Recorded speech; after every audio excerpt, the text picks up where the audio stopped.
Excellent, OK.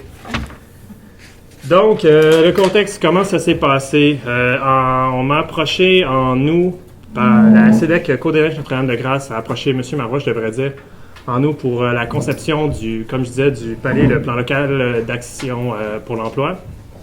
Donc, la raison d'être d'un plan d'action comme ça, c'est imposé par le gouvernement à tous les organismes communautaires qui font du développement économique. Et ce qu'on leur demande, c'est de réaliser un portrait de leur arrondissement et de prévoir des enjeux et des orientations pour les 3 prochaines années qui vont orienter toutes leurs activités. Donc, cette fois-ci, on l'a fait en collaboration avec une autre CEDEC, moi je suis dans le Côte-des-Neiges Notre-Dame-de-Grâce, on l'a fait avec celle de Mercier-Hochelaga-Maisonneuve, qui, dans ce cas-là, le palais était fait par Guillaume Devin-Duclos, la rockstar du département de Géo. Il était moins bon que moi, je le dis tout de suite. Là. Au niveau des outils qu'on a utilisés, on utilisait bien sûr des données de Statistique Canada. Donc, ce qu'on a utilisé, c'est beaucoup Excel. J'ai essayé personnellement aussi d'utiliser Calc et de OpenOffice, mais j'ai eu quelques problèmes qui ont fait que j'ai dû abandonner. Pour la cartographie, dans mon cas, j'ai utilisé Quantum GIS et Guillaume a utilisé ArcGIS. Maintenant, la première chose qu'on a eu à faire à partir de septembre, ça a été de ramasser les données dont on allait se servir. On travaillait en collaboration avec les arrondissements de la Ville de Montréal, mais les shapefiles de la Ville de Montréal, personne ne pouvait nous dire si on avait le droit de les utiliser ou pas. Donc, on est allé au plan B, qui est la base nationale des données topographiques du gouvernement canadien, qui fournit des shapefiles, des polylignes de toutes les routes du Canada. On s'en est servi pour créer les cartes de base. On a utilisé les données du recensement 2011 pour ce qui est de savoir les variations de la population et compagnie. On a aussi dû utiliser l'enquête nationale auprès des ménages de 2011. Donc, ça, je vais faire une interlude. C'est ce qui a remplacé le questionnaire long du recensement 2006. Les changements qu'il y a eu en 2006, le questionnaire court et le questionnaire long étaient tous les deux obligatoires. Donc, si vous le receviez à la maison, vous deviez les remplir. Légalement, vous étiez obligé. En 2011, ils ont remplacé le questionnaire long par l'enquête nationale auprès des ménages. Ça, c'est un questionnaire long qui n'est pas obligatoire. Donc, les gens n'avaient pas besoin d'y répondre pour... eux, ce qu'ils disaient, contrer les problèmes de non-réponse, ils ont envoyé le formulaire à plus de personnes. Donc, en 2006, l'enquête longue avait été envoyée à 3 ménages sur 5, si je ne me trompe pas. 3 ménages sur 10. Et puis, en 2011, l'enquête nationale est envoyée à 5 ménages sur 10. Donc, ils disaient qu'en ayant plus de gens qui recevaient le questionnaire, ça devait compenser. Au niveau des effets, voici ce que ça nous a donné au niveau des données croisées. Donc, ça a été un gros problème. Comme vous pouvez voir, c'est des données, soit dit en passant, qu'on a payées. Ce n'était pas les données uniquement de l'enquête nationale. C'était après avoir passé de longues heures au téléphone avec Statistique Canada à me faire dire que les données, oui, étaient utilisables, qu'il n'y avait pas de problème si on achetait des données croisées. Dans ce cas-ci, ce qu'on voulait savoir, c'est au niveau des immigrants, du revenu et du travail, de l'emploi. Que les données allaient être de qualité. J'ai reçu les données. C'est un des premiers tableaux sur lesquels j'ai travaillé. Ça, c'est au niveau du quartier Côte-des-Neiges. Donc, comme vous pouvez voir, je n'ai pas terminé la mise en page du tableau parce que je me suis rendu compte assez vite qu'il y avait de gros problèmes. Donc, les colonnes en blanc, la ligne en blanc et la colonne en blanc sont ce que j'ai ajouté après pour expliquer à mon directeur pourquoi j'avais sacré assez fort pour attirer tout le monde du bureau. Donc, comme vous voyez, c'est ça. Les erreurs sont de l'ordre... Ça va jusqu'à 10%, dépendamment des catégories. Donc, tout ce qui est données croisées est absolument inutilisable. La raison pour laquelle ça a créé des problèmes, c'est que le taux global de non-réponse, donc les gens qui n'ont pas répondu à l'enquête nationale, au niveau de Statistique Canada, ils rejetaient les données si 50% des réponses, 50% des formulaires n'étaient pas retournés. Maintenant, ce que ça a donné, donc à Montréal, ça je vais y revenir, mais donc ce que vous voyez, c'est que dans des quartiers comme Côte-des-Neiges, il y a des secteurs où ça va, il y a quand même pas mal de gens qui ont répondu. Par contre, il y en a d'autres plus extrêmes où là, ça va à 34% de taux de non-réponse. Comme je disais, à 50%, ils rejetaient, mais comme on a pu constater, déjà autour de 30%, ça devenait difficilement utilisable. Il y a des extrêmes qui comptent moins. Par exemple, ici, vous voyez les terrains de l'Université de Montréal, il y a 38,4% de non-réponse. Bon, le côté drôle, c'est que là-dessus, il y a beaucoup d'étudiants, ça veut dire qu'ils n'ont pas répondu. C'est eux qui utilisent les données. Mais bon, pour le reste, c'est ça. Comme il y avait très peu de formulaires envoyés puisqu'il y a peu de population, c'est un peu normal que ce soit élevé. Donc, dans le cas de Notre-Dame-de-Grâce, ce qu'on a vu, c'est qu'on a encore eu des problèmes similaires à l'est du territoire, surtout. Ça a été un peu plus utilisable quand même. Par contre, c'est ça, on a dû mettre un bémol. Ce secteur-ci, qui est un secteur problématique pour l'arrondissement, normalement, on a dû mettre un bémol sur les données parce que c'était quand même difficilement utilisable. Anyway. Ensuite, le deuxième problème qu'on a eu, c'est que le recensement des entreprises qui devaient être complété à temps pour nos activités devrait être complété d'ici 3-4 semaines. Donc, il a fallu qu'on trouve un plan B, ce qui fait qu'on a encore une fois rappelé Statistique Canada. Ils nous ont proposé d'utiliser le registre des entreprises. Encore une fois, il fallait payer, mais pour dire vrai, cette fois-ci, on a payé quelque chose qui était utilisable, donc ça me va, j'ai pas eu de problème avec ça. Pour le traitement des données, ensuite, ce qu'on a fait, on a retenu 8 catégories. On a décidé de parler de la population en général, des ménages, des familles, de la citoyenneté, de l'immigration et des minorités visibles, la langue, de la scolarité, des secteurs d'activité, d'emploi et de chômage, du revenu et du logement. Comme je disais, Comme je disais au départ, on a utilisé Excel. J'avais essayé avec OpenOffice. Malheureusement, les requêtes pour aller chercher des données sont un peu... j'ai eu quelques problèmes, donc j'ai préféré y aller avec Excel. Pour ceux qui utilisent Excel, c'est pratique, mais vous pouvez comprendre que c'est plutôt long. Pour donner une idée, dans mon fichier, au niveau des lignes, j'avais 65 528 lignes, qui faisait que chaque fois que je faisais un tableau, donc j'y allais par requête, j'y allais pas en copier-coller à la main, ça aurait été un peu débile. Par contre, Guillaume de Vinduclos l'a fait, tout ça de même. Ce qui faisait, on envoyait les requêtes. Pour ceux qui connaissent Excel, c'est quand même un logiciel qui est assez archaïque, qui fait que les requêtes, tu pars ta requête, tu vas te faire un café, tu bois ton café, tu reviens et tu es à 25%. Ça a pris, donc le traitement des données nous a pris environ 3 semaines avant de pouvoir produire des cartes. Puis encore là, s'il y avait des erreurs, il fallait recommencer. Ensuite, bon, on a utilisé, comme je disais dans mon cas, j'ai utilisé QuantumJS. La seule raison pour laquelle j'ai mis ça là, c'est juste pour simplement dire, pour montrer que c'est assez similaire à ArcGIS et que comme ça ne coûte absolument rien, je dis ça de même, mais si vous êtes étudiant, que vous faites de la carto, apprenez-le tout de suite, parce que peu importe où vous allez travailler, ils vont apprécier que vous leur faites sauver quelques dizaines de milliers de dollars. Moi, ils ont apprécié. Maintenant, OK, ce que ça a donné au final, le portrait. Bon, tout d'abord, on va passer avec Côte-des-Neiges. Ce que ça a donné, ici la carte, c'est au niveau du faible revenu. Ça va être la même chose que j'ai utilisé pour Notre-Dame-de-Grâce, c'est simplement parce que ça illustre bien en général de quoi a l'air le quartier. Ce que vous avez, c'est un quartier, dans le cas de Côte-des-Neiges, c'est un quartier qui est très jeune. Avec donc la population, les 20-34 ans, il y en a 4,3% de plus que la moyenne montréalaise, ce qui est non négligeable. C'est aussi un quartier qui a une forte population immigrante, comme vous en avez peut-être entendu parler, et c'est une population plutôt pauvre.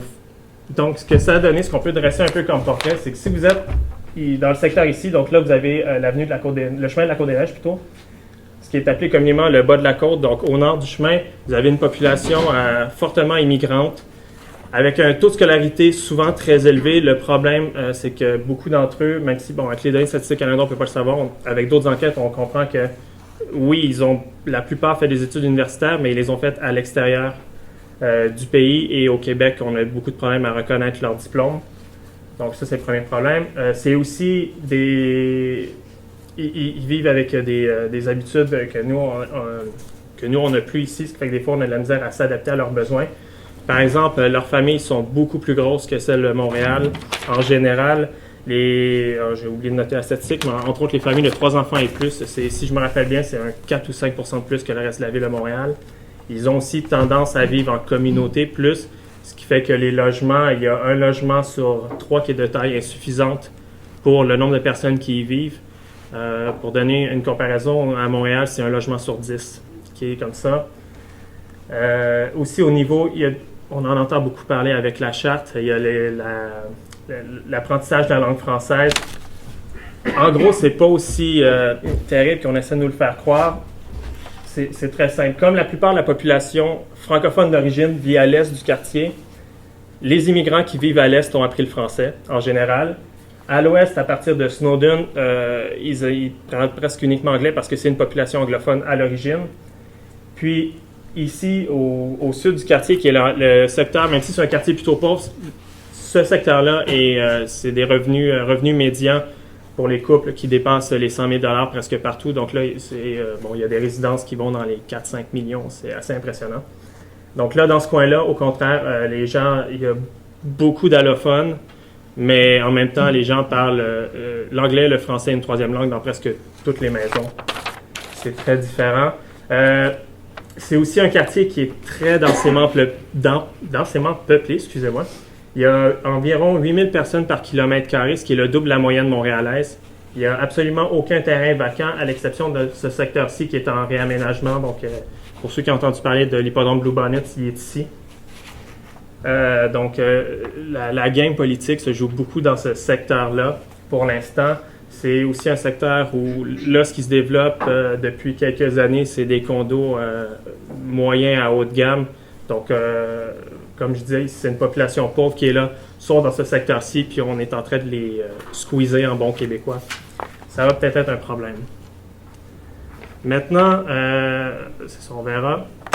Pour ce qui est du quartier Notre-Dame-de-Grâce, là, c'est très différent. Pour ceux qui connaissent ce quartier-là, c'est en gros, c'est un peu le plateau des anglophones. Donc, vous avez à l'ouest surtout une population qui est presque à 100% anglophone. À l'est, au nord-est, vous avez des francophones plus aisés qui, en gros, se sont rapprochés de Westmount. C'est beaucoup... si M. Marois était là, il vous dirait que c'est beaucoup une espèce d'héritage de Radio-Canada où les gens se sont installés là parce qu'ils restent anonymes et qu'ils peuvent être connus. C'est un quartier qui est assez unique en son genre. Comme je disais, oui, c'est beaucoup des anglophones. Il y a 40% de la population qui est immigrante quand même. Mais les anglophones du quartier parlent presque tous les deux langues, ce qui fait que c'est le quartier le plus bilingue qu'il y a au Québec, avec pas loin de 67% de la population qui maîtrise bien le français et l'anglais, autant parler qu'écrit, selon leur dire, bien sûr. Au niveau, par contre, c'est ça, la population, vous avez le nord-est, comme je disais, qui est une population plus aisée, donc beaucoup de francophones, beaucoup d'anglophones aussi quand même. La population, là, le salaire médian des couples n'est jamais en bas de 100 000 $, un peu comme le petit secteur de Côte-des-Neiges. Par contre, ça va grimper facilement au-dessus de 150 000 $. Vous avez un secteur ici qui est exceptionnel pour une statistique qui m'a fait regarder mes données plusieurs fois. Le revenu médian des hommes, et là, c'est uniquement des hommes, dépasse le revenu médian. C'est le double du revenu médian de tous les autres secteurs, peu importe le sexe, y compris les couples. Donc, on parle d'un revenu médian qui approchait les 200 000 $ pour les hommes, alors que même les femmes de ce secteur-là, elles sont dans la moyenne autour du 100 000.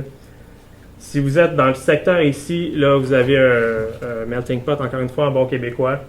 Des revenus, ça va osciller entre 50 000 et 100 000 $. Ça va être plus élevé ici dans les populations qui sont là depuis plus longtemps. Les immigrants sont plus ici. Eux, ils ont un peu plus de problèmes. Et finalement, vous avez le sud à partir de Sherbrooke, où là, c'est le secteur vraiment où il y a le plus de problèmes dans Notre-Dame-de-Grâce. Vous avez une population qui est plus pauvre, qui est moins éduquée, il y a des problèmes aussi au niveau de l'immigration pas l'immigration, excusez-moi, des minorités visibles ou qui sont plus exclus, ceux qui sont plus exclus vivent dans ce secteur-là. Vous avez aussi gros problème. Vous avez aussi beaucoup de personnes seules, comme partout à Montréal, qui habitent dans ce coin-là. La différence, c'est qu'ici, il y a beaucoup de 65 ans et plus qui habitent seuls et qui sont plus loin des hôpitaux et compagnie. Donc ça crée des demandes au niveau des services. J'en parlerai pas, mais j'ai entendu passer ce qui se passe en coulisses. C'est pas très beau.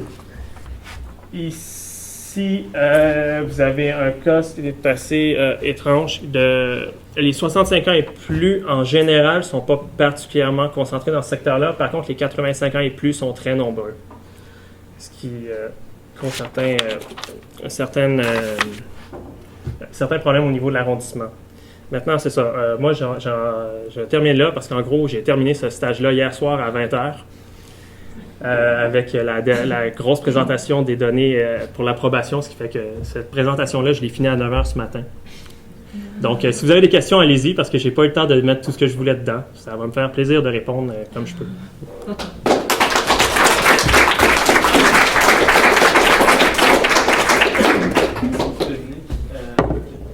C'est quoi que tu as entendu en coulisses?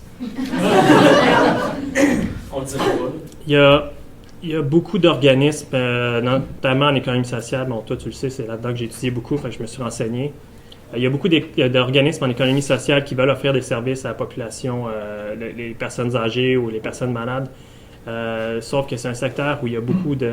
Surtout dans le Côte-des-Neiges, il y a beaucoup d'hôpitaux. Là, il y a le CUSM qui va être là en 2015, si je ne me trompe pas. Puis en gros, les syndicats des hôpitaux bloquent absolument tout. Même si ce ne serait pas eux qui s'en occuperaient, ça crée des problèmes où les organismes qui essaient d'ouvrir, ça ne marche pas. Donc l'arrondissement, c'est Côte-des-Neiges et Notre-Dame-de-Grâce. Oui. Est-ce que le fait que ça soit si disparate et le niveau de vie, tout ça, ça crée un peu des problèmes pour l'allocution des ressources? Clairement, en fait, au niveau de Notre-Dame-de-Grâce, il y a beaucoup des conseillers municipaux qui disent ouvertement qu'ils n'en ont rien à foutre de Côte-des-Neiges. Il y en a un, entre autres, qui lui, en fait, son unique but au niveau de l'arrondissement, peu importe quand il se présente, c'est de refuser tous les projets qui sont à Côte-des-Neiges. Ça, c'est le problème. Il y a aussi le fait que les deux populations sont tellement différentes que ça demande de séparer les ressources parce qu'on ne peut pas agir de la même façon entre les deux, des deux côtés. Par exemple, Notre-Dame-de-Grâce, il y a beaucoup de Noirs, beaucoup de Chinois qui, eux, ont des besoins. Tandis que dans Côte-des-Neiges, ça va être des Philippins où c'est 40% du total des Philippins au Québec vivent à Côte-des-Neiges. Ils vivent ensemble, ils s'arrangent beaucoup ensemble, mais ça fait que l'arrondissement, souvent, les laisse à eux-mêmes. Une question pour Nina, puis ensuite Adrien. J'ai une question vite puis une autre question. Ouais. Ça, c'est Monkland, au-dessus de Sherbrooke, Ouais. la division. Oui. Puis c'est genre Grand puis Cavendish, les deux prochaines. Cavendish, oui. J'ai remarqué dans votre carte de comme taux de réponse. Ouais. Est-ce que vous avez trouvé que la taux de réponse concorde avec les revenus, comme par secteur? Vous avez flashé vite, puis c'est juste ma... Est-ce qu'il y a une corrélation ou... Pas vraiment, non. Ça n'a pas été... ça a été... Il y a, dans ce quartier-là, un peu plus, pour dire vrai, oui. Les quartiers où les revenus sont les plus élevés, le taux de réponse était souvent un peu plus bas. Par contre, il y a eu plus une relation qu'on a vu au niveau de l'immigration. Okay. Puis, bon, on s'en cachera pas, le but, entre autres, de Stephen Harper, c'était pas mal ça. Quand ils ont refait leurs données, c'est sachant que ces groupes-là, les groupes minoritaires ne répondent pas au questionnaire, on peut ignorer leurs besoins. Puis on le voit, donc ça fait que nous, les données qu'on a présentées, on est confiant de ce qu'on fournit comme résultat, mais on sait très bien qu'il y a des secteurs où on a été obligé d'abandonner toute analyse parce que ça ne faisait aucun sens. Donc c'est problématique. Adrien? Excuse, j'avais pas à lire, c'est quoi le dégradé bleu? Je t'entends pas. Le dégradé bleu dans la carte. La carte à la fin, ouais. C'est la même pour toutes les cartes. Ici? Ouais, c'est quoi le bleu, ça veut dire quoi? Le bleu, c'est le pourcentage de la population qui sont sous le seuil de faible revenu. Seuil de faible revenu selon Statistique Canada, pas selon le gouvernement, faut peut-être le spécifier. Donc, c'est une statistique officielle pour Statistique Canada, mais le gouvernement n'a pas besoin d'en tenir compte. Donc, plus c'est blanc, c'est le pourcentage de la population les plus bas. Donc, sur la carte, c'est 17,8% et moins, mais ça va chuter jusqu'à, si je ne me trompe pas, les deux secteurs ici, c'est autour de 5%. C'est presque rien. Puis ça monte dans ce secteur-ci à au-dessus de 40%. Une petite question rapide. Oui. En fait, j'avais travaillé au recensement en 2011. Oui. Puis j'avais constaté que la plupart des personnes qui acceptaient de remplir le NM Ouais. avaient à peu près comme 70 ans et plus. C'était vraiment juste une personne très âgée qui acceptait. Et je me demandais, toi, dans tes données, est-ce que ça apparaissait? Et est-ce que Statistique Canada a comme transformé les données pour les rendre... Ils ont transformé les données. Ouais, j'en avais entendu parler. Je ne l'ai pas vu beaucoup. Entre autres parce que, bon, les données sont quand même... ils rendent ça très anonyme, ce qui fait qu'on ne peut pas savoir qui a répondu à quoi. Et oui, ils ont normalisé leurs données, ce qui fait que le tableau où je montrais, où les pourcentages, ça monte jusqu'à 107%, ou au contraire, ça descend à 91%. C'est en partie parce que c'est ça, ils me disaient comme argument de vente qu'ils avaient bien tout normalisé. Ce qu'ils ont oublié de dire, c'est que ce qu'ils normalisaient, c'est à l'échelle du Canada et du Québec, mais que au niveau des secteurs de recensement, ça n'a aucun sens. Une dernière question. Si je me rappelle, le titre du stage, c'était plus un plan local, le développement d'un plan local. La présentation est beaucoup sur le portrait. Oui, parce que... Quelles sont les étapes suivantes? Suivantes, oui. C'est ça, là, je les ai pas abordées, parce qu'en gros, les étapes suivantes, en quoi ça consistait, c'est j'ai fait une revue de littérature, si on veut, ou du moins, j'ai colligé les plans d'action qui se font au niveau, à partir du gouvernement du Québec, en descendant, si on prend l'entonnoir, pour voir c'était quoi les priorités partout. Parce que, bon, la CEDEC est un partenaire à petite échelle de tout cela, donc si on ne respecte pas ce qu'eux ont dans leur plan d'action, on n'obtient pas de subvention. Si on n'obtient pas de subvention, les subventions, en fait, c'est la CEDEC qui les reçoit, mais c'est pour redistribuer à la population et aux entreprises, je devrais dire, plus. Donc, si on n'en tient pas compte, on ne peut pas leur distribuer l'argent. C'est l'argent qui dort dans les coffres, c'est un peu problématique. Il y a eu ça. Ensuite, il y a eu de faire beaucoup de comités d'orientation pour voir les enjeux et les orientations. J'ai travaillé là-dessus avec le directeur là-bas. Donc, on faisait des entrevues avec les employés, avec les tables de concertation du milieu, avec en fait, tous ceux qui voulaient participer. C'était un essai cette année où, par le passé, c'était la CEDEC elle-même qui décidait de tout à l'interne. Puis là, ils ont décidé d'ouvrir, d'où le fait en partie que j'étais là, c'est que j'étais disponible, j'étais pas un des employés de la CEDEC qui a tous ses employés, tous ses contrats déjà à réaliser. Puis donc, on a réalisé une liste de 3 enjeux et 10 orientations qui ont été approuvées hier soir. Merci. De rien.